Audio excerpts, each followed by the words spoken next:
You will die in prison. 6-year-old boy sentenced to life for killing his entire family. Before we dive into the story, drop a comment below and tell us where you're watching from. Enjoy the story. The courtroom fell silent as Judge Raymond Caldwell prepared to deliver his verdict. 6-year-old Tommy Whitaker stood motionless before him, small hands cuffed together, a faded blue pacifier dangling from his lips. The boy's vacant eyes stared at nothing in particular as camera flashes illuminated his pale face. In all my years on the bench, Judge Caldwell began, his voice echoing through the packed chamber, I have never encountered a case so disturbing. America watched, transfixed by the unprecedented scene unfolding in Ashcroft Hollow. News cameras captured every moment as justice was administered to the youngest mass murderer in modern history. The prosecution had presented what they called irrefutable evidence: the child's fingerprints on multiple weapons, psychological evaluations indicating disturbing tendencies, and the chilling fact that Tommy was found calmly watching television, surrounded by his slaughtered family. The court finds the defendant, Thomas Edward Whitaker, guilty on 4 counts of first-degree murder. Caldwell continued, his voice hardening. Given the heinous nature of these crimes, and despite the defendant's age, this court sentences him to indefinite confinement at New Horizons Juvenile Rehabilitation Center. The gallery erupted in a mixture of gasps and murmurs. A lone woman sobbed quietly in the back row. Tommy remained expressionless, seemingly unaware of his fate as officers led him away, his small sneakers squeaking against the polished floor. Outside the courthouse, reporters jostled for position as District Attorney William Blake approached the microphones. Justice has been served today, he announced, his face grim but satisfied. While this case is unprecedented and tragic, the evidence was overwhelming. The Whitaker family deserves closure, and our community deserves safety. Brief glimpses of the crime. Scene appeared in news reports. Chalk outlines on a suburban living room floor. A child's teddy bear abandoned beside police tape. Bedroom doors sealed with evidence markers. The once ordinary home had become a monument to unimaginable horror. The so-called demon boy of Ashcroft will spend his life in a secure facility, the evening news anchor reported. The trial, which lasted less than a week, presented evidence that young Tommy methodically killed his father, mother, and twin siblings while they slept. Experts testified that his calm demeanor at the scene indicated a disturbing lack of remorse. What the cameras didn't capture, what almost no one noticed, was a single tear that slid down Tommy's cheek as he was led away. It glistened briefly in the harsh courtroom lights before disappearing, leaving only the vacant stare that would haunt America's nightmares for years to come. 3 years later, investigative journalist Marlene Hayes would pause her remote control on that exact frame, studying the tear with growing suspicion.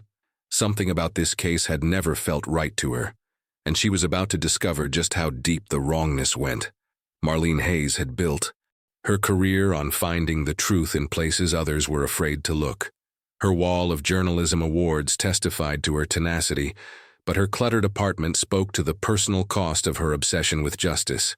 It was late, nearly midnight, when she found herself rewatching the footage of Tommy Whitaker's sentencing. Something about the case had snagged in her mind like a splinter she couldn't extract. She wasn't even working on it. She'd been researching a different story about wrongful convictions when the algorithm served up Tommy's trial. The demon boy of Ashcroft, she murmured, freezing the frame on Tommy's face as he was led away. Most people saw only the vacant stare, the disturbing pacifier. Marlene saw something else, a single tear tracking down his cheek. That's not the face of a killer, she said to her empty apartment. That's trauma. She'd seen that same empty gaze before, in the eyes of innocent men and women who'd spent decades behind bars for crimes they didn't commit. It wasn't guilt. It was the look of someone who'd had their reality shattered. Her editor, Franklin Weber, was predictably unenthusiastic the next morning when she pitched investigating the case. Marlene, that story's dead and buried. Kid killed his family, kid got locked up, end of story. Franklin leaned back in his chair, coffee mug in hand. Besides, nobody cares about some backwater town in North Carolina. A 6-year-old was sentenced to life in a psychiatric prison. Franklin. The trial lasted 5 days. 5 days for 4 murders? Marlene pushed the file across his desk. Since when do we ignore a story because it's inconvenient? Franklin sighed, the sound of a man who knew he'd already lost. Fine. 2 weeks. That's it. And it comes out of your vacation time. 2 days later, Marlene's rental car pulled into Ashcroft Hollow, a town bisected by railroad tracks that seemed to separate more than just geography. North of the tracks gleamed the pristine corporate campus of Caldwell Industries, the pharmaceutical giant that employed half the town. South of the tracks where the Whitakers had lived, houses sagged under the weight of neglect. The Ashcroft Inn had seen better days, its once grand facade now peeling and faded. As Marlene unpacked her equipment in room 212, she noticed the clerk watching her from the doorway. "You're here about the Whitaker boy," the woman said. Not a question. Marlene turned. "News travels fast. Small town. We don't get many journalists, especially not ones with your reputation." The woman hesitated. "Be careful who you talk to. Some stories aren't meant to be dug up." Before Marlene could respond, there was a soft knock at the doorframe. An elderly woman with silver hair and tired eyes stood in the hallway. "Are you the reporter? The one looking into Tommy's case?" Her voice was barely above a whisper. Marlene nodded. "I'm just gathering information at this point." The woman glanced nervously down the hallway before stepping closer. "My name is Eleanor Dawson. I was Tommy's kindergarten teacher." Her hands trembled slightly as she clutched her purse. "Everyone in this town knows Tommy couldn't have done what they say he did, but no one will tell you why they're so determined to believe he did." "Why?" Marlene asked, reaching for her recorder. Eleanor shook her head. "Not here. Meet me tomorrow at the old library. Come alone." She turned to leave, then paused. "And whatever you do, don't tell anyone you've spoken to me. People who ask questions in Ashcroft have a way of disappearing." Ashcroft Hollow revealed itself to Marlene in stark contrasts as she drove through town the next morning. The north side boasted manicured lawns surrounding the gleaming glass headquarters of Caldwell Industries, where security guards nodded at passing luxury cars. Just 2 miles south, cracked sidewalks lined streets where children played on rusted playground equipment, and foreclosure signs had become permanent fixtures. "It's like 2 different towns," Marlene muttered, recording voice notes as she drove. And the Whitakers lived on the wrong side. At the local diner, conversation stopped when she entered. Eyes followed her as she took a seat at the counter and ordered coffee. The waitress, Betty according to her name tag, studied Marlene's face. "You're that reporter, aren't you?" Betty asked, pouring coffee with practiced precision. "Hear about the Whitaker case?" "Word travels fast," Marlene replied, sipping the surprisingly good coffee. Betty leaned in. "Folks here just want to move on. It was a terrible tragedy, but justice was done." Her words sounded rehearsed, like something she'd been told to say. Marlene noticed a man at the end of the counter watching them. "What about you, Betty? Do you think justice was done?" The woman straightened, smile faltering. "Like I said, we're trying to move on." She moved away to help another customer. The sheriff's office occupied a brick building across from the courthouse where Tommy had been sentenced. "Sheriff." Vernon Phelps welcomed Marlene with a politician's smile that didn't reach his eyes. "We don't get many big city journalists in Ashcroft," he said, leaning back in his chair, "especially for old cases." 3 years isn't that old, Marlene countered, recorder on the table between them. "Especially for a case this unusual." "Unusual, yes. Complicated, no." Phelps shrugged. Evidence was clear-cut. Boys' prints on the weapons. Psychological evaluation showed disturbing patterns. No signs of forced entry. The psychological evaluation was conducted in less than 2 hours by a doctor who'd never worked with children before, Marlene noted, checking her research notes. And the trial lasted just 5 days. The sheriff's smile tightened. "Some cases don't need years of investigation, Ms. Hayes. Sometimes the truth is right in front of us." He stood up, signaling the end of their conversation. "Now, if you'll excuse me, I have actual police work to do." Marlene left with more questions than answers. feeling the weight of unseen eyes as she walked back to her car. That evening, she found herself at the Rusty Nail, a bar where the working-class residents of South Ashcroft gathered. After an hour of casual conversation and strategic drink buying, she noticed a man watching her from the corner. His haunted eyes and trembling hands suggested someone fighting personal demons. "You were on the Whitaker case, weren't you?" Marlene asked, sliding into the booth across from him. The man, Douglas Parker, former detective, now unemployed, flinched at her directness. "Who wants to know?" "Someone who thinks a 6-year-old might have been railroaded." Parker drained his whiskey. "You have no idea what you're digging into." He leaned forward, alcohol on his breath. "You know. What happens when someone says no in this town? They disappear. Like Dr. Wilson, like Officer Jenkins." His eyes darted around nervously. "Like anyone who doesn't follow the script." "What script?" Marlene pressed.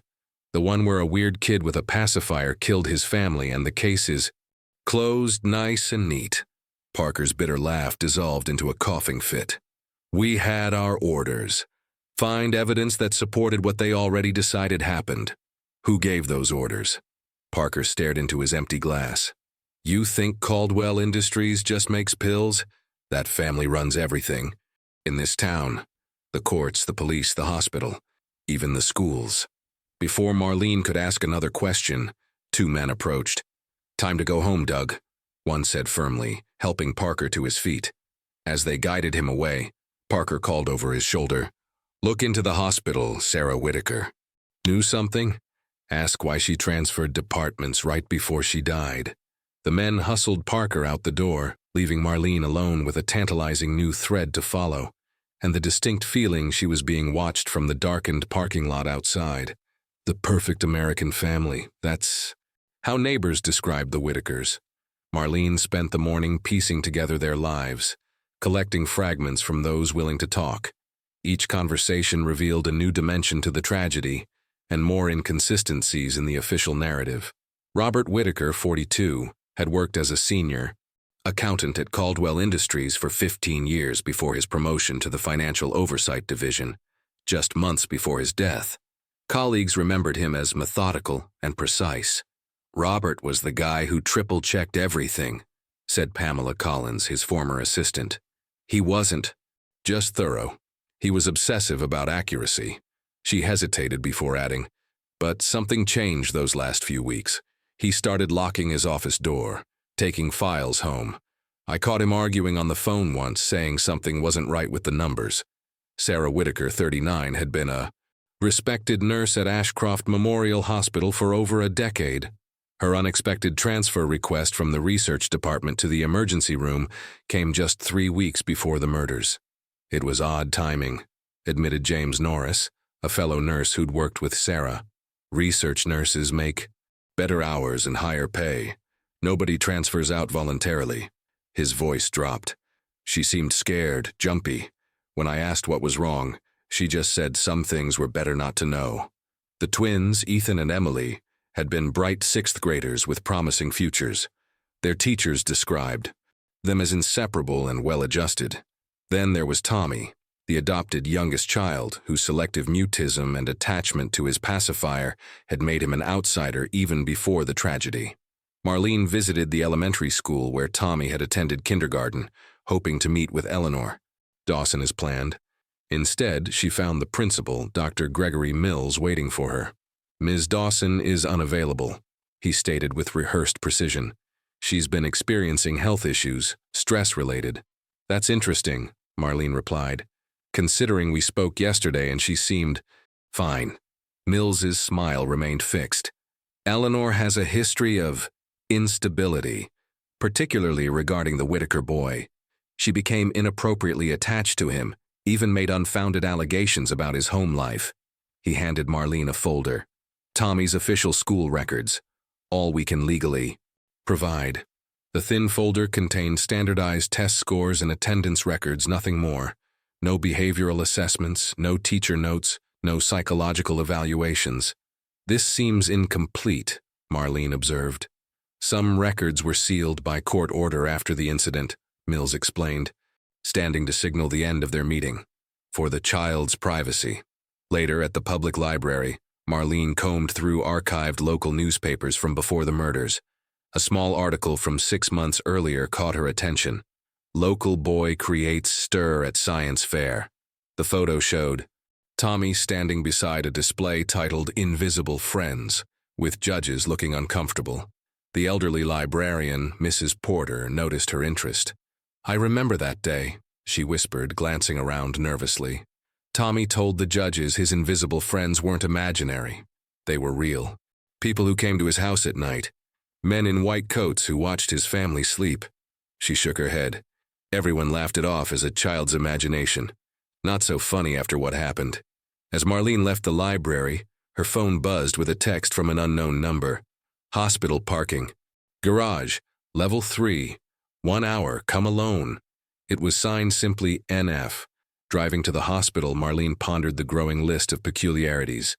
Robert's suspicious behavior at work, Sarah's unusual transfer, Tommy's invisible friends, and the apparent effort to scrub Tommy's school records. None of it fit the neat narrative of a disturbed child killing his family. She parked on level 3 of the garage, a deserted concrete expanse with flickering fluorescent lights. As she waited, a car pulled up 2 spaces away. A woman emerged, thin, nervous, constantly checking over her shoulder. Nancy Foster. She introduced herself, refusing to shake hands. "I was the Whitakers' social worker. There's something you need to know about Tommy. Something that wasn't in any of the court records." Her voice trembled. The boy didn't just have an imaginary friend.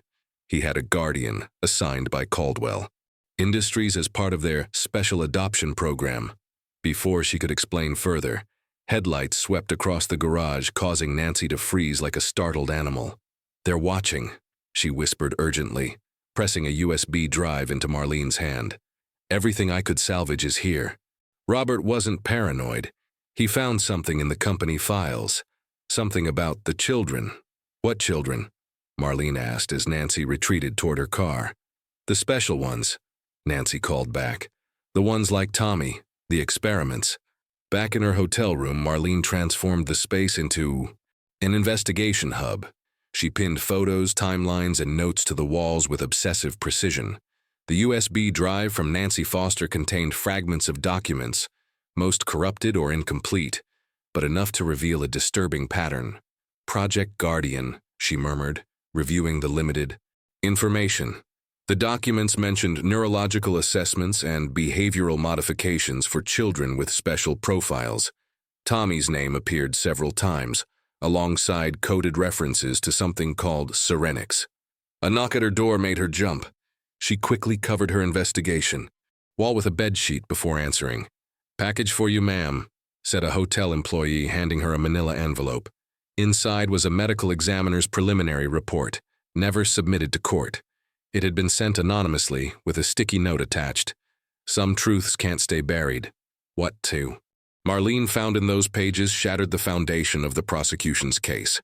She spread the documents across her bed, arranging them chronologically as she pieced together a new timeline. "This can't be right," she whispered, checking and rechecking the times. According to the body temperature analysis, Robert Whitaker had died between 8 and 9 p.m., at least 2 hours before the rest of his family. The official narrative claimed Tommy had killed everyone in a single violent episode around 10 p.m. Even more disturbing was a toxicology note, hastily scrawled in the margin. "Unknown. Compound present in all samples. Matches experimental formula CR-137. Requires further analysis." That analysis was never completed. The final report submitted to court made no mention of the time discrepancy or the mysterious compound. Marlene called a contact at the state medical examiner's office. "Patricia Wilson?" She resigned right after the Whitaker case. Her contact confirmed. Packed up overnight, didn't even work her notice. Word was she had some kind of breakdown. Working through the night, Marlene created a detailed timeline on the wall. She used red string to connect events, yellow for inconsistencies, blue for unexplained factors. By morning, the pattern was undeniable. The official story had more holes than substance. Something else bothered her, the lack of forced entry at the Whitaker home. If Tommy hadn't killed his family, whoever did must have had access to The house. Someone the family knew. Someone they trusted. As dawn broke, Marlene made a decision. She needed to see Tommy himself. 3 years had passed since his conviction. He would be 9 years old now, growing up in a high-security juvenile facility instead of a playground. After a series of calls pulling every journalistic credential in favor she had, Marlene secured a visit to New Horizons Rehabilitation Center for the following day. She was about to leave when her phone rang. A blocked number. "Stop digging," said a distorted voice. "You have no idea what you're getting into." "Who is this?" Marlene demanded. "Someone who knows what happens to people who ask too many questions about the Whitaker case. Dr. Wilson didn't just resign. She disappeared. Complete digital footprint erasure. No credit card activity, no phone, nothing. She might as well be dead." The caller hung up, leaving Marlene staring at her phone. The threat was clear, but it only confirmed what she already suspected. There was something worth finding, and powerful people wanted it to stay hidden. She looked back at the medical examiner's report, focusing on the mysterious compound mentioned in the toxicology notes. What was CR-137, and why was it in the bloodstream of every Whitaker family member, including Tommy? New Horizons Rehabilitation Center loomed against the gray sky, its modern architecture failing to disguise the prison-like security measures. Marlene passed through 3 checkpoints before reaching the visitation area, each guard more stern than the last. Dr. Olivia Bennett, Tommy's therapist for the past 3 years, met Marlene in a sterile conference room. The young psychologist had kind eyes that contrasted with her clinical demeanor. "Tommy doesn't speak," she explained, arranging folders on the table. "Hasn't said a word since the incident. We communicate through art therapy. Has he ever indicated anything about what happened that night?" Marlene asked. Dr. Bennett hesitated. "Officially, we operate under the presumption of his guilt. That's the court's determination." She lowered her voice. "Unofficially? I've never seen anything in his behavior consistent with violent tendencies. The original diagnosis of childhood psychopathy never fit." She slid a folder across the table. Inside were dozens of Tommy's drawings, all featuring the same elements: a house, a family sleeping, and a tall, dark figure watching from doorways or windows. "He draws this repeatedly," Bennett said. The official interpretation was that Tommy was depicting himself as the Watcher, the predator. But look at the proportions. The Watcher is adult-sized. Before ear. Marlene could respond. The door opened. A small boy entered, escorted by a guard. Tommy Whitaker had grown taller since his trial, but his eyes held the same vacant expression. The blue pacifier, now faded and worn, still hung from a clip on his shirt. "Hi, Tommy," Marlene said gently. "My name is Marlene. I'd like to talk with you about your family." Tommy sat across from her, eyes fixed on the table. Dr. Bennett placed a notepad and crayons before him. "I've been learning about your mom and dad," Marlene continued softly. "And your brother and sister, you must miss them very much." Tommy's hand moved to the pacifier, clutching it like a talisman. "I know people think you hurt them, but I'm not sure that's true," Marlene ventured. "Was someone else in your house that night, Tommy?" The boy's eyes flickered up briefly, a flash of recognition, possibly fear, before returning to the table. He reached for a crayon and began drawing with methodical precision. Dr. Bennett watched with professional interest. "This is the most responsive he's been with a visitor." Tommy finished drawing and pushed the paper toward Marlene. It showed his familiar scene, a house, sleeping family. But this time, something new. A small figure hiding under a bed while the tall Watcher stood in the hallway. "Is this you, Tommy?" Marlene asked, pointing to the hiding figure. "Were you hiding when it happened?" Tommy stared at her, his expression unreadable. Then, almost imperceptibly, he nodded. The movement was so slight that Marlene wondered if she'd imagined it. "Did you see who hurt your family?" Before Tommy could respond, the door opened again. A man in a business suit entered, flanked by security. "Interview's over," he announced. "Dr. Bennett, you're needed elsewhere." Bennett appeared, startled. "Mr. Daniels, we have 15 minutes remaining in our scheduled new protocols," Daniels interrupted. All visits with this subject now require direct oversight from the Caldwell Foundation Review Board. As guards escorted Tommy away, he turned back to Marlene. For a brief moment, his vacant expression slipped, revealing something desperate in his eyes. His hand moved subtly, miming writing. Marlene left the facility shaken. In the parking lot, she noticed a security camera swiveling to track her movements. Below it was a small logo she recognized from her research. Caldwell Security Systems, a subsidiary of Caldwell Industries. Starting her car, Marlene spotted a familiar face across the parking lot. Eleanor Dawson, Tommy's former teacher, watching from her vehicle. When their eyes met, Eleanor quickly drove away. Marlene followed, determined to find out why the teacher had been avoiding their meeting, and what connection the supposedly retired school teacher had to a high-security juvenile facility 20 miles outside Ashcroft Hollow. Eleanor Dawson's modest home sat on the outskirts of town, surrounded by overgrown gardens that suggested a person more concerned with what was happening inside than outside. After a tense car chase where the elderly teacher had attempted evasive maneuvers with surprising skill, Marlene now stood on her porch, knocking firmly. "I know you're in there, Ms. Dawson," Marlene called. "I just want to talk about Tommy." The door opened just enough to reveal Eleanor's frightened face. "You shouldn't have followed me. They might be watching." "Who's watching?" Marlene asked, but Eleanor was already pulling her inside, locking 3 separate bolts behind them. The interior was a stark contrast to the neglected exterior, meticulously organized with walls covered in newspaper clippings, photographs, and hand-drawn maps connected by colored strings. It resembled Marlene's hotel room investigation board, but expanded to consume an entire home. "I've been tracking them for years," Eleanor explained, moving toward what had once been a dining room but now served as her investigation headquarters. "Ever since they forced me into early retirement for asking questions about the special children." "Special children?" Marlene echoed, recognizing the term from Nancy Foster's USB files. Eleanor nodded grimly. "I taught for 32 years. You notice patterns. About 7 years ago, Caldwell Industries started a community support initiative, providing subsidized adoptions for employees. The children all shared certain characteristics: developmental delays, nonverbal tendencies, unusual cognitive patterns." She pulled out a thick binder filled with photocopied school records. "I kept copies of everything before they purged the official files. Tommy wasn't the first. He was one of 6 children with similar profiles who came through my classroom in 3 years. All adopted through the same agency, all placed with Caldwell employees."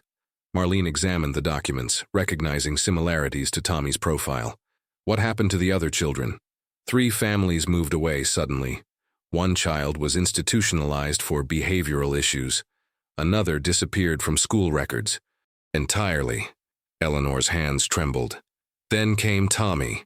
She retrieved a worn manila folder from beneath a floorboard. "I documented everything about him. The district ordered me to destroy these files after the murders, claimed it was for privacy reasons. I kept them anyway.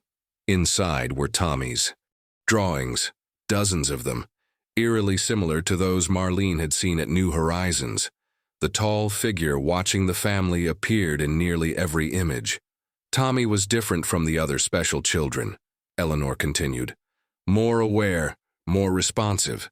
He told me once that the coat men came to his house at night to watch his family sleep. I reported it to social services as potential abuse. The next day, I was placed on administrative leave for mental health concerns. When I returned weeks later, my report had vanished from the system." Marlene's heart raced. "Did you ever see anything, or see suspicious around the Whitaker home?" "Once," Eleanor admitted. "About a month before the murders. I was dropping off schoolwork Tommy had missed during an absence.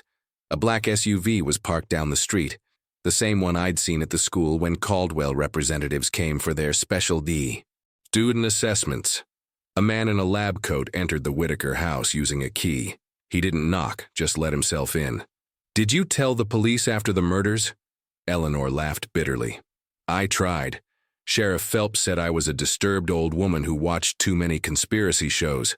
The next day, Someone broke into my house and tore it apart. Nothing was stolen, but the message was clear. As Marlene photographed Eleanor's evidence, a car engine rumbled outside. Eleanor froze, then rushed to the window.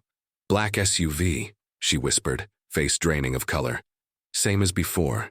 They've found us." Marlene peered through the curtains. 2 men in suits were approaching the house. "Is there another way out?" she asked urgently. Eleanor nodded, already moving toward the kitchen. "Basement connects to the storm drainage system. I prepared for this."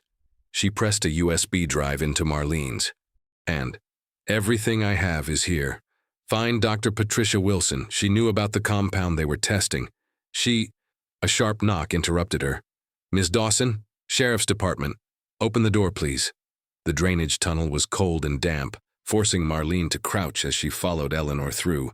The darkness, water dripped from above, and distant echoes suggested they weren't alone in this subterranean network. "I mapped these tunnels years ago," Eleanor whispered. "They run beneath most of Ashcroft. The old part of town was built with extensive drainage because of flooding." They emerged, half a mile away, behind an abandoned gas station. Eleanor looked over her shoulder constantly, her earlier composure cracking.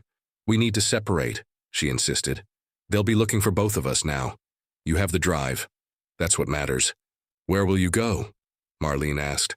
"I have a sister in Maine. Been preparing for this day." Eleanor handed Marlene a crumpled business card. "This is the detective who initially questioned Tommy before the case was reassigned. Marcus Jennings, Portland PD now. He believed something was wrong with the investigation but got shut down. Tell him Eleanor sent you." Before Marlene could respond, Eleanor disappeared into the woods behind the gas station. Alone and increasingly paranoid, Marlene used 3 different taxis to return to her hotel, watching carefully for any sign of pursuit. Her room had been searched professionally. Nothing was obviously disturbed, but her toiletries had been rearranged. Her laptop was at a different angle, and the investigation materials hidden behind the bed had been carefully replaced, slightly out of alignment. Marlene didn't sleep. Instead, she reviewed Eleanor's USB drive, discovering financial records that linked Caldwell Industries to a project called Neurological Enhancement Initiative. The documents referenced controlled trial adoption placements and monitoring of subjects in home environments. Most disturbing was a memo discussing unexpected telepathic sensitivity in Subject 7, Tommy's apparent designation. At dawn, Marlene called Detective Marcus Jennings. "I don't discuss that case," he said immediately when she mentioned Tommy Whitaker. "Eleanor Dawson sent me," Marlene replied. "She said you had doubts." A long pause. "Meet me at Riverside Park in Portland, 2 o'clock, northeast corner. Come alone and watch for tails." The 3-hour drive to Portland gave Marlene time to organize her thoughts and evidence. She arrived early, circling the park twice before parking. Detective Jennings was already there, a stocky man with tired eyes scanning constantly for threats. "You're either very brave or very stupid," he said by way of greeting. "That case ended my career in Ashcroft. Got me blacklisted from 3 departments before Portland took me." "What did you find?" Marlene asked directly. "It wasn't what I found. It was what they wouldn't let me find." Jennings led her to a secluded bench. "I was first detective on scene. The physical evidence immediately felt wrong. Blood spatter patterns inconsistent with the prosecution's theory. Murder weapon positioning that made no sense. And the kid," he shook his head.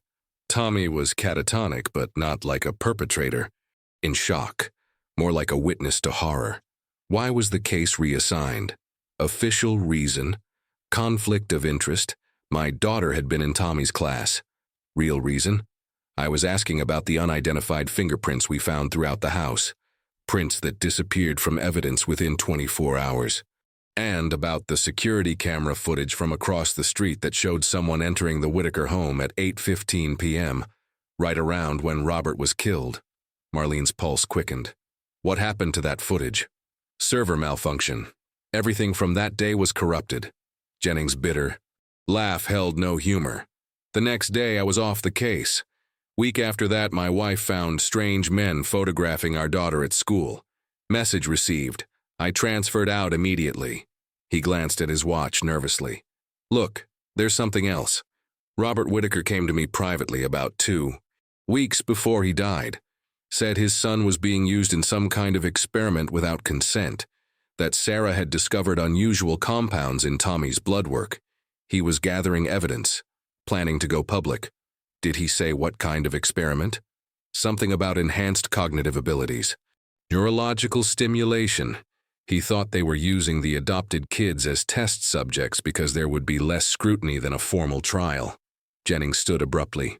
We've been here too long. Man at the fountain has circled twice. Black jacket.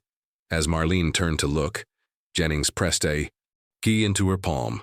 Storage Unit 247, Portland Self-Storage. Robert left something there for safekeeping. Said if anything happened to him, it would explain everything. What's in it? No idea. Never had a chance to check before they ran me out of town. He was already walking away. Be careful. Who you trust, Ms. Hayes. This goes higher than you think. Portland Self-Storage sat in an industrial district surrounded by chain-link fence and security cameras. Marlene circled the block twice before entering, noting exits and blind spots out of growing paranoia. Unit 247 contained a single, metal lockbox. Inside, Marlene found a laptop, sealed evidence bags containing hair and tissue samples, and a thick binder of financial reports from Caldwell Industries. A handwritten note from Robert Whitaker was taped to the laptop. If you're reading this, something has happened to me. The password is Tommy's birthday plus the word truth. Everything is backed up to the secure server. Sarah and I discovered what they're doing to our son, to all the children. God forgive us for not seeing it sooner. The laptop contained hundreds of files, financial records showing millions diverted to something called Project Guardian, medical reports with Tommy's name and several others labeled as subjects, and video logs recorded by Robert himself. In the final video, dated 3 days before his murder, Robert looked haggard, his eyes ringed with exhaustion. Sarah found anomalies in Tommy's blood work. The same compound is being given to all the special adoption children. It's called Syrinix, supposedly a treatment for developmental disorders, but it's actually a neural enhancer. They're experimenting on these kids, pushing their brains to develop abilities that shouldn't be possible.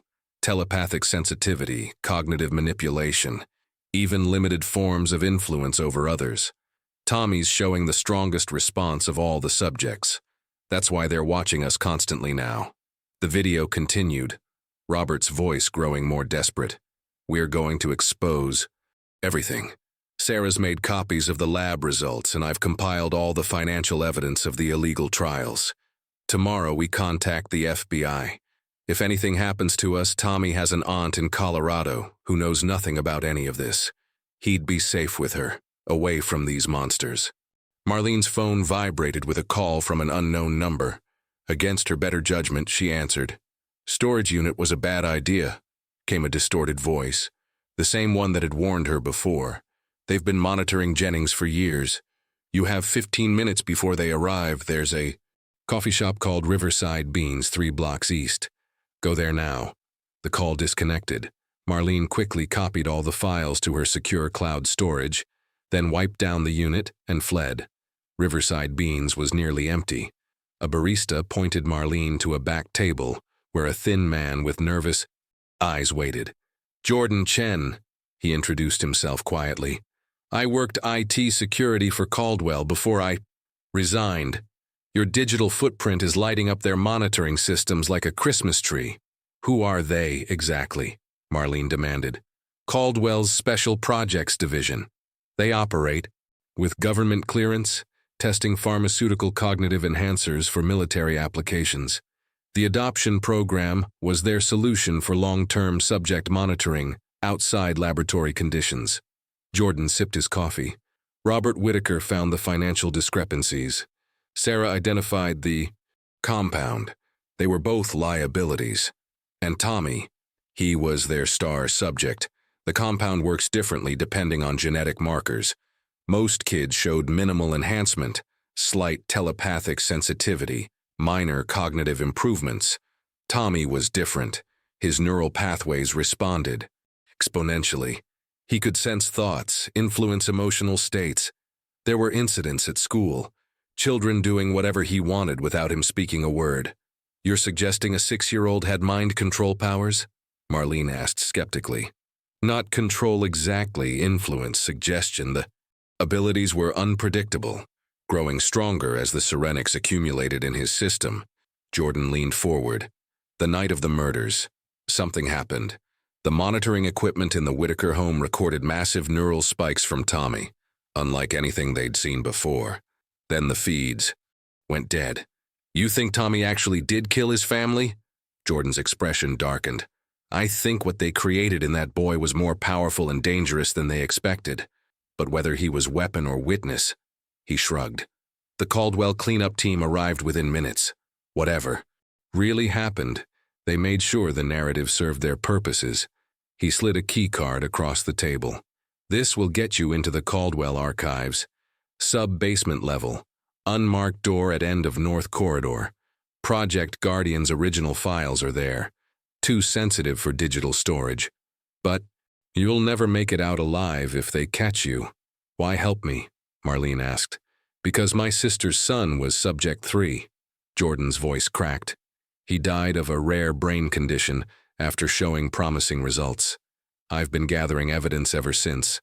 As he stood to leave, Jordan paused. There's one more thing you should know. The judge who sentenced Tommy, Raymond Caldwell, he's Richard Caldwell's brother, the CEO of Caldwell Industries. The whole trial was orchestrated from the beginning. Infiltrating Caldwell Industries required more than just Jordan's keycard. It demanded a credible cover story. Through connections at her news agency, Marlene secured credentials as a financial reporter, working on a feature about pharmaceutical innovation. Catherine Mills, Financial Observer. She introduced herself to the receptionist, hands steady despite her racing heart. I have an appointment with Dr. Lawrence Hughes at 2 p.m. The deception worked. Within 30 minutes, Marlene was being led through the gleaming corridors of Caldwell's research wing, notebook in hand, playing the role of an impressed journalist as Dr. Hughes, the same hospital director who had stonewalled her. Earlier, proudly showcased their latest developments. And down this hallway is our historical archives, Hughes explained. Caldwell has been at the forefront of neurological research for over 4 decades. Mind if I use your restroom? Marlene asked, spotting the North Corridor Jordan had mentioned. Alone at last, she moved quickly. The unmarked door required both Jordan's keycard and a numeric code he had provided. Inside was a temperature-controlled room filled with rows of filing cabinets and preservation units. Section G contained what she sought, Project Guardian files, meticulously organized by date and subject number.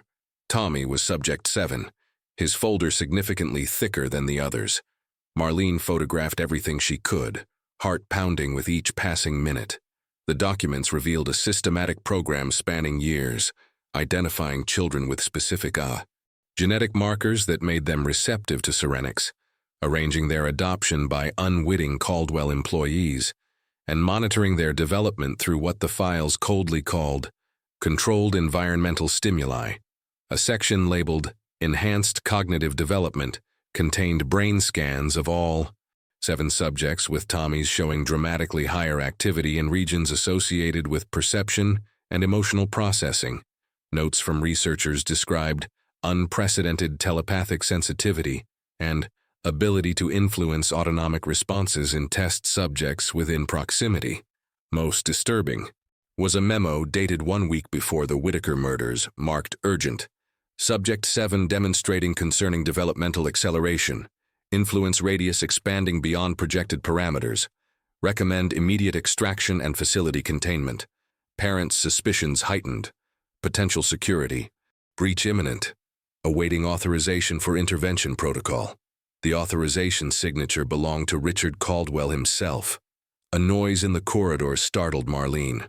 Footsteps approached, then stopped outside the door. She quickly replaced the files, hiding behind a tall storage unit as the door opened. Dr. Hughes entered with a security guard. The system flagged an unauthorized entry.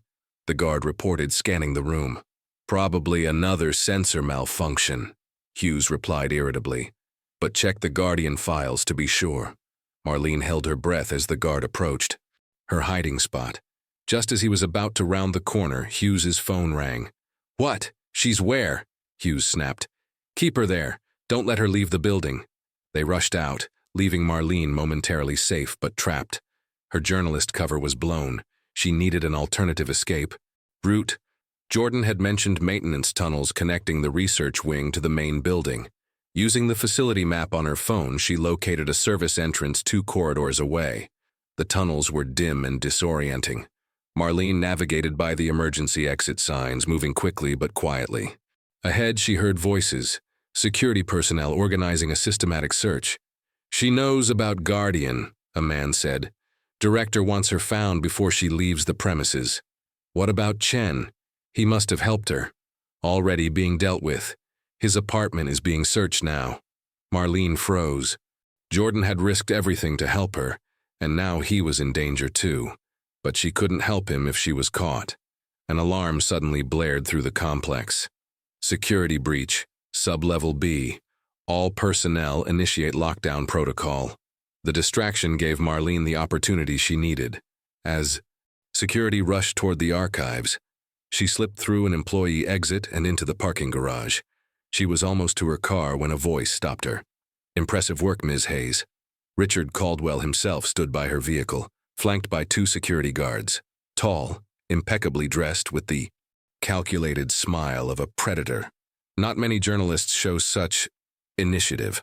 "What did you do to Tommy?" Marlene demanded. Caldwell's smile never wavered. "I think it's time we had a proper conversation about your investigation. There are aspects of this situation you don't understand." "I understand enough.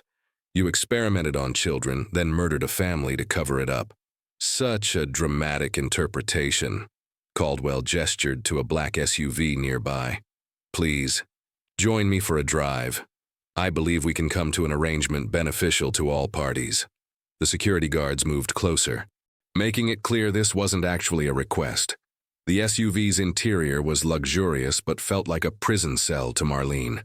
Richard Caldwell sat opposite her, studying her with clinical detachment as they drove through the countryside outside Ashcroft Hollow.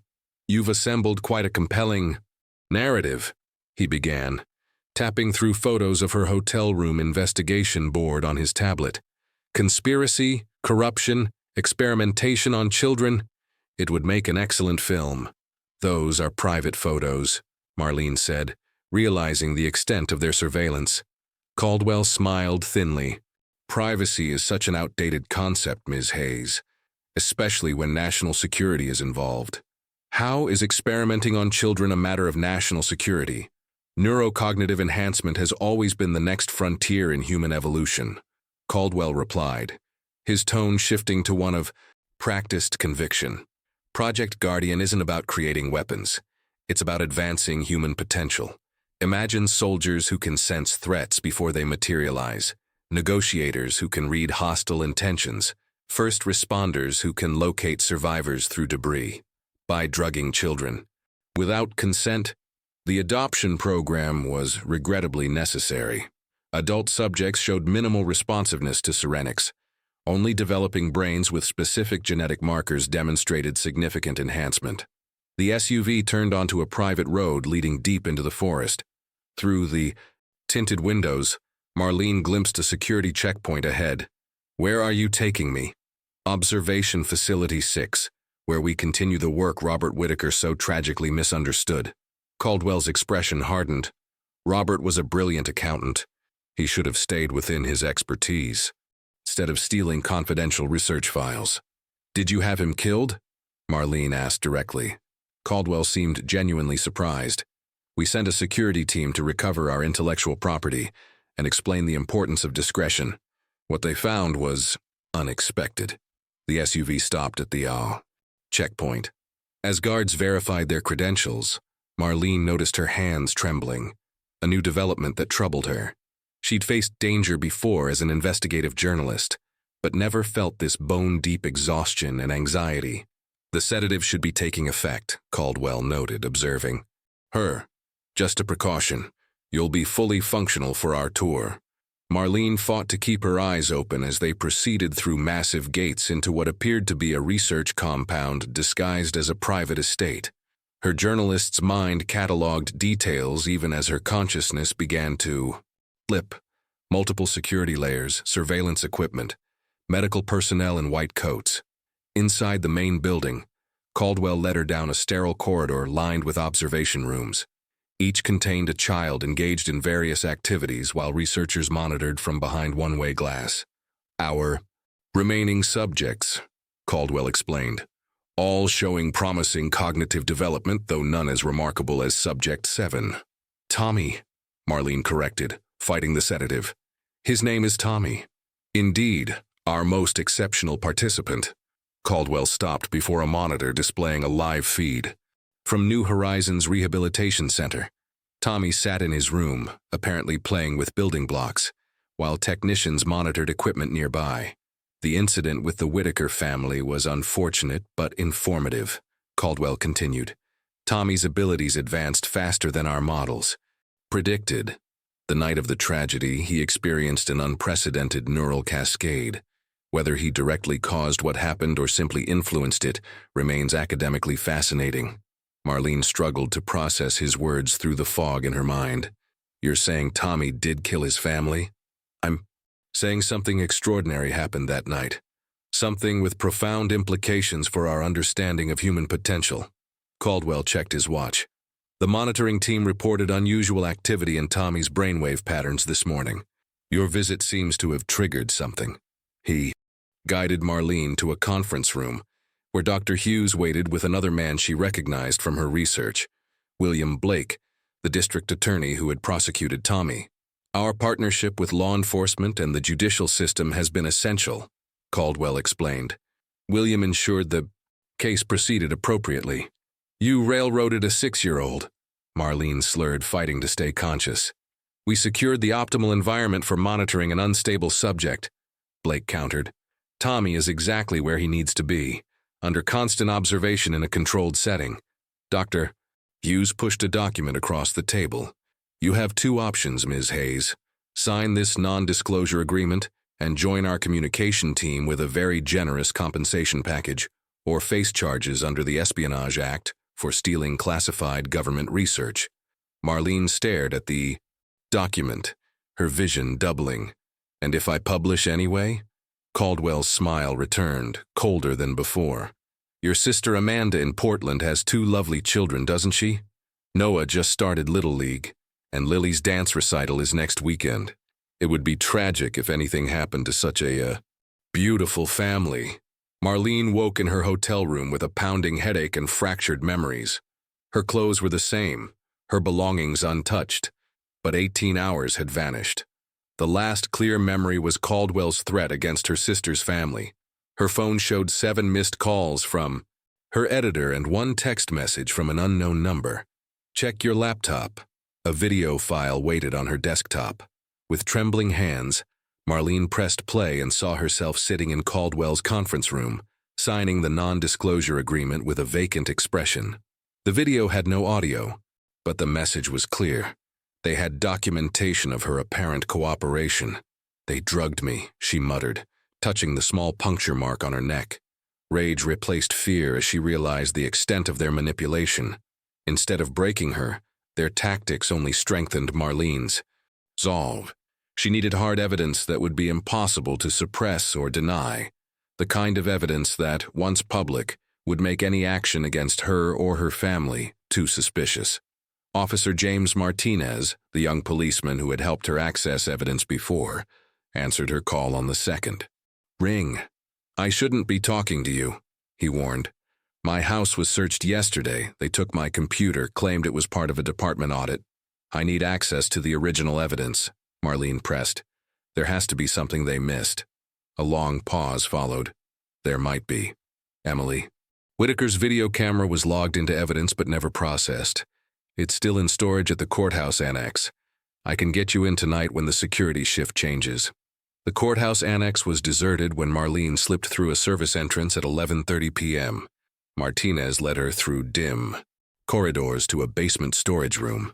We have 15 minutes before the security sweep, he whispered, unlocking a metal cabinet.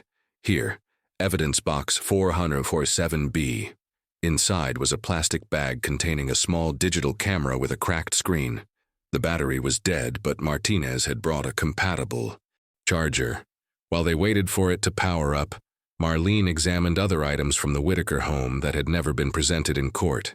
"This is strange," she said, finding a child's teddy bear with a crudely repaired seam. She carefully opened the stitching to discover a USB drive hidden inside. Sarah was hiding something. The camera finally powered on. Most files were corrupted, but 3 short videos remained intact. The first showed a normal family dinner, with Robert and Sarah speaking quietly while the twins argued about a school project.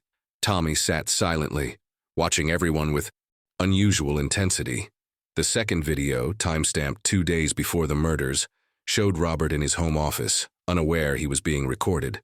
Emily's voice whispered behind the camera. "Dad's acting weird again." Robert was arguing with someone on the phone. "I don't care about your protocols. That's my son, not your lab rat." The third video made Marlene's blood run cold. Dated the night of the murders, it showed a partial view of the hallway outside the children's bedrooms. A figure in a white coat moved silently past Emily's partially open door. The timestamp read 8:07 p.m., minutes, before Robert's estimated time of death. "That's our missing visitor," Martinez breathed. The unidentified fingerprints, the mysterious figure from the security footage.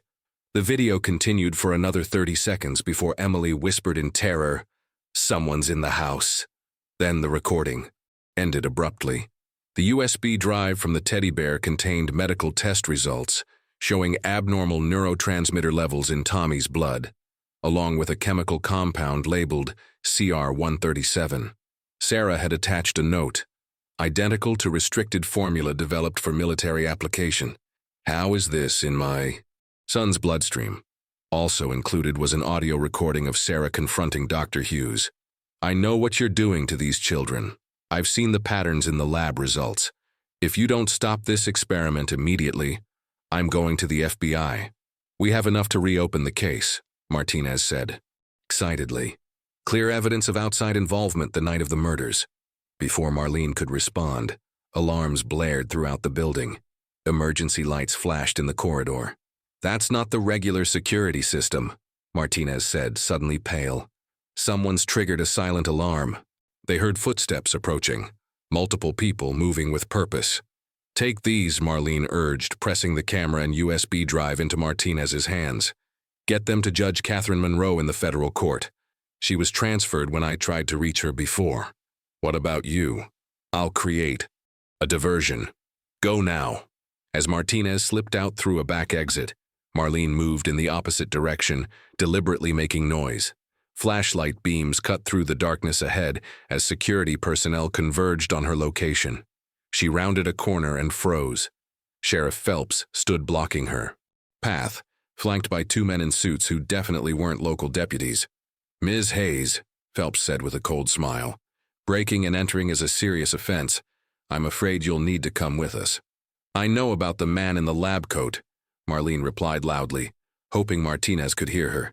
From his hiding place, "I have Emily's video of the real killer."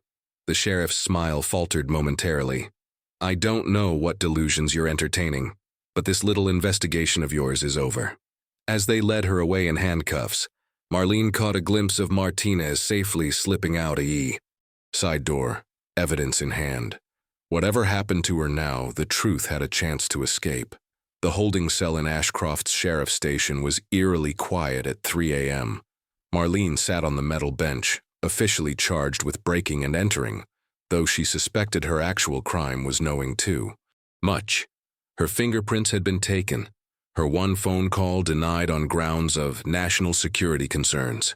Sheriff Phelps had informed her that representatives from a federal agency would arrive in the morning to transfer her to a more appropriate facility.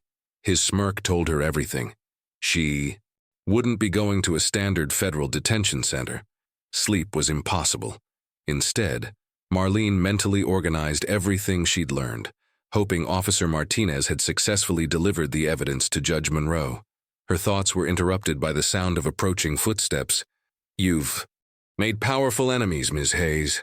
Franklin Weber, her editor, stood outside her cell, accompanied by a woman in an impeccable suit. "Franklin?" Marlene approached the bars in disbelief. "How did you—" "This is Andrea Winters, our paper's chief legal counsel," Weber introduced. "The federal government doesn't get to blackbag journalists without consequences. Charges have been dropped," Winters stated crisply. "We've filed emergency motions in federal court and alerted multiple press freedom organizations." Sheriff Phelps suddenly became very cooperative when 3 national news networks started asking questions. Minutes later, Marlene was free, hurrying toward Weber's rental car. "That was too easy," she whispered as they drove away. "Caldwell wouldn't give up without a fight." "Who said anything about giving up?" Weber replied grimly. "My hotel room was ransacked this afternoon, and Ms. Winters received a very explicit threat against her family. They're playing hardball, Marlene." "Then why let me go?" "Because somewhere in this mess you've hit a nerve that's got them scared. Something bigger than just experimental drugs or corporate cover-ups." He handed her a secure satellite phone. "Call this number when you're safe. It's Jordan Chen. He's been hiding at a friend's place since they raided his apartment." Weber dropped her at an unmarked motel 30 miles outside Ashcroft. "Stay here until we contact you. The room's paid for in cash under a different name." Alone in the anonymous room, Marlene called Jordan. "Thank God," he answered immediately. "I thought they got you." "Almost did. What happened after Caldwell took me? Everything went to hell. They've initiated full containment protocols. All Project Guardian documentation is being shredded or relocated. But that's not why they're panicking." Jordan's voice dropped. "It's Tommy. Something's happening with him." "What do you mean?" "His neural patterns went haywire after your visit. The monitoring team at New Horizons is reporting unprecedented activity, and there have been incidents." "What kind of incidents?" "Staff members experiencing mass hallucinations, equipment malfunctions. One guard walked into a wall repeatedly until he knocked himself unconscious. Claimed he saw a door there." Jordan paused. "They're transferring Tommy to Facility 6 tonight. Maximum security, full containment protocols." "We have to stop them," Marlene insisted. "There's more," Jordan continued. "I've been digging deeper into Project Guardian's origins. Caldwell didn't start it. They took it over from a government black site operation called Mindscape that was shut down after ethical violations in the 90s. "What kind of violations?" "Testing on children with specific genetic markers, using compounds similar to early versions of Serenix.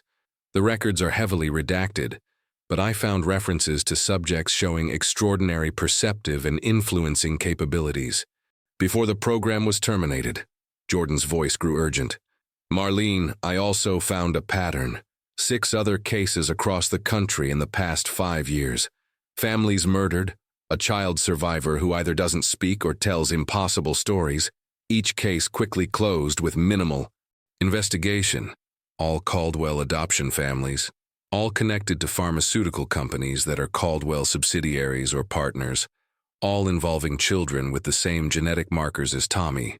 Marlene's mind raced, connecting the fragments. "They've been running the same experiment in multiple locations using different corporate fronts." "Exactly. But Tommy's case was different. His abilities developed faster, stronger. That's why they staged the whole trial and sentencing. They needed him contained, but accessible for continued study." A noise outside Marlene's door made her freeze. Through the window, she glimpsed a black SUV slowly cruising through the parking lot. "They've found me," she whispered. "Jordan, contact Officer Martinez. He has evidence that could expose everything, and reach out to Judge Catherine Monroe in the federal court." As she ended the call, Marlene realized with chilling clarity that she wasn't just investigating a wrongful conviction anymore. She was uncovering a systematic program of experimentation on children that spanned decades and involved the highest levels of corporate and government power. And somewhere at the center of it all was Tommy Whitaker, a child whose mind had been altered in ways no one fully understood, now being moved to a facility where he might disappear forever. Escaping the motel required improvisation. Marlene slipped out the bathroom window as the black SUV's occupants approached her room. She spent the night moving between bus stations and 24-hour diners, constantly checking for surveillance. By dawn, she had a plan, reckless and desperate, but the only option left. Officer Martinez had successfully delivered the evidence to Judge Monroe, who immediately issued warrants for the preservation of all materials related to the Whitaker case. But Marlene knew bureaucracy would move too slowly. By the time federal agents cleared the jurisdictional hurdles, Tommy would be hidden away in Facility 6, and all evidence would be destroyed. Using the burner phone Weber provided, she contacted Jordan. "I need to get to Tommy before they move him. Tonight." "That's suicide," Jordan protested. "New Horizons is locked down tight. Not as tight as Facility 6 will be. This is our only chance." After a long pause, Jordan relented. "I can disable their security system for exactly 3 minutes at 9 p.m. That's when they change shifts, but Marlene, if they catch you, they won't." Dr. Olivia Bennett, Tommy's therapist, was understandably shocked when Marlene appeared at her apartment that afternoon. "You're all over the internal memos," Bennett whispered, fearfully checking windows. "They're saying you're mentally unstable, potentially violent." "You know that's not true," Marlene replied. "You've seen Tommy's drawings, his behavior. You know something's wrong with the official story." Bennett's professional demeanor cracked. "Of course I do. That boy is traumatized, not homicidal. And these sudden transfer orders make no sense clinically. Help me reach him, just 10 minutes. Bennett closed her eyes, weighing her professional oath against her moral compass. "There's a service entrance near the kitchen. I can get you to his room during dinner when most staff are in the cafeteria." At precisely 8:57 p.m., Marlene entered New Horizons through the service door, wearing scrubs Bennett had provided. At 9:00, the lights flickered as Jordan's hack temporarily disabled security systems. Tommy was alone in his room, meticulously arranging blocks into complex patterns. He showed no surprise when Marlene entered. "Tommy, we don't have much time," she whispered. "I know you didn't hurt your family. I have proof, but they're moving you tonight to a place where no one will ever find you." The boy stared at her with those same vacant eyes, his blue pacifier still hanging from a clip on his shirt. Then, almost imperceptibly, he nodded. "I need to know what really happened that night. Who was the man in the white coat?" Tommy remained silent, but reached for a crayon and paper. With surprising precision, he drew a familiar symbol, the Caldwell Industries logo, but with a subtle modification that Marlene recognized from the classified files. The Project Guardian emblem. Sudden commotion in the hallway signaled that security had been restored. Bennett appeared at the door, panic in her eyes. "They're coming. They know she's here." As voices approached, Tommy did something unexpected. He removed his pacifier and pressed it into Marlene's hand, folding her fingers around it. His eyes, for the first time, focused sharply on hers with an intensity that felt almost physical. Marlene gasped as images flooded her mind, fragmented memories that weren't her own. Robert arguing with a man in a lab coat, Sarah hiding documents in a teddy bear, Tommy watching, silent and afraid, as strange men entered their house at night to observe him while he pretended to sleep. The door burst open. Security personnel rushed in, followed by Dr. Hughes and Richard Caldwell. "Himself, Ms. Hayes," Caldwell said coldly. "Your persistence is becoming problematic." As they dragged her away, Marlene locked eyes with Tommy one last time. The boy's face remained expressionless, but in her mind, she heard words with perfect clarity. "Find the others. We're stronger." Together. Outside, they forced her into a waiting vehicle. Caldwell joined her in the back seat. "You've left us no choice," he said as the car pulled away. "Your reckless actions have compromised a matter of national security." "Experimenting on children is national security?" Marlene shot back. "What we've discovered through Project Guardian goes beyond anything you can imagine." Caldwell's voice held a hint of genuine awe. "These children aren't victims, Ms. Hayes. They're the next step in human evolution." The car traveled for hours into remote countryside, eventually arriving at the familiar gates of Facility 6. This time, there would be no drugged tour or negotiation. Marlene knew she was being brought here to disappear. In the facility's stark interrogation room, Caldwell offered his final proposal. "Your editor has agreed to bury this story in exchange for your safe return. Sign, This statement confirming your mental health episode, and this ends today. And if I don't, then you'll remain here as a research subject. His smile was thin. After all, you've been exposed to Subject 7's influence. We're quite interested in the effects of that contact. Behind him, Marlene noticed a monitor showing Tommy's arrival at the facility.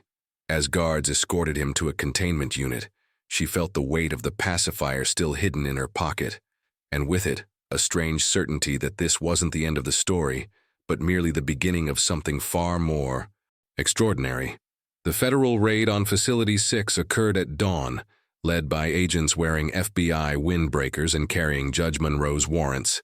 They found the complex nearly abandoned, equipment still running, documents half shredded, but most personnel gone.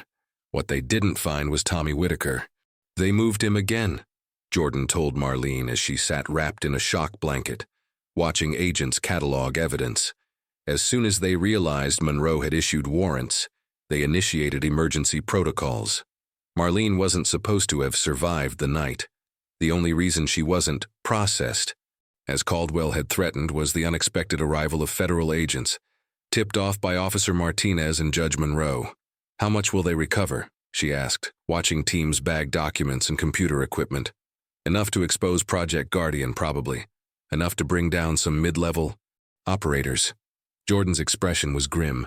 "But Caldwell and the highest-level people are already gone, and they took all the children with them." The revelation of Project Guardian made national headlines. Congressional hearings were promised. Caldwell Industries' stock plummeted. But as Jordan had predicted, Richard Caldwell himself seemed to vanish, along with key research personnel and test subjects.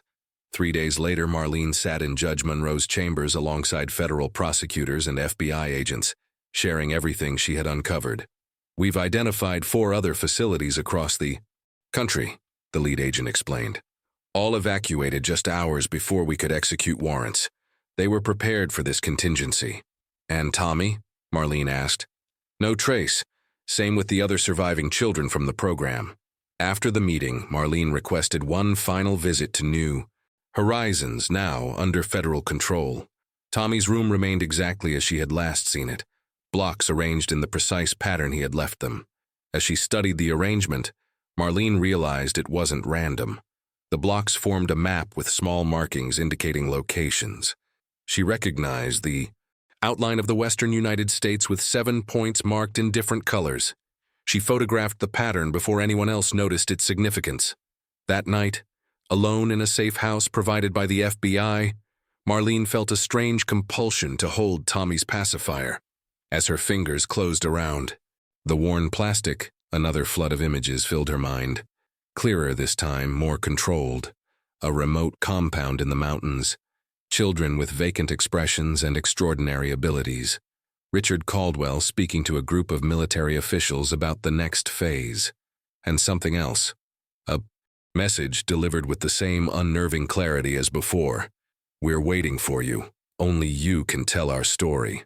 Marlene's phone rang, startling her from the vision. It was her editor. "The network wants to do a special," he said. "Your investigation exposed the biggest conspiracy and human rights violation in decades. They're talking Pulitzer." "It's not over," Marlene replied. "Tommy and the other children are still out there. Caldwell is still running the program. Marlene, you've done enough. The authorities can handle it from here." But as she ended the call, Marlene knew she couldn't stop. The map in blocks, the visions through the pacifier, the children reaching out to her through means she couldn't begin to understand. She spread out a map and began marking the locations Tommy had shown her. Whatever Caldwell had created in those children, whatever they had become, was beyond conventional understanding. And something told her they had plans of their own that neither their creators nor the government could anticipate. Her laptop chimed with an incoming email from an anonymous address. The subject line read simply, "We're not victims, we're evolving." The attachment. The key was a video file showing security footage from Facility 6 on the night of the evacuation. In it, guards and scientists moved with robotic precision, loading equipment while appearing completely unaware that Tommy and the other children were simply walking out the front door, unescorted and unhindered. In the final frame, Tommy looked directly at the camera and smiled. Not the smile of a traumatized child, but of someone much older and infinitely more knowing. Marlene realized with a chill that she hadn't exposed Caldwell's conspiracy at all.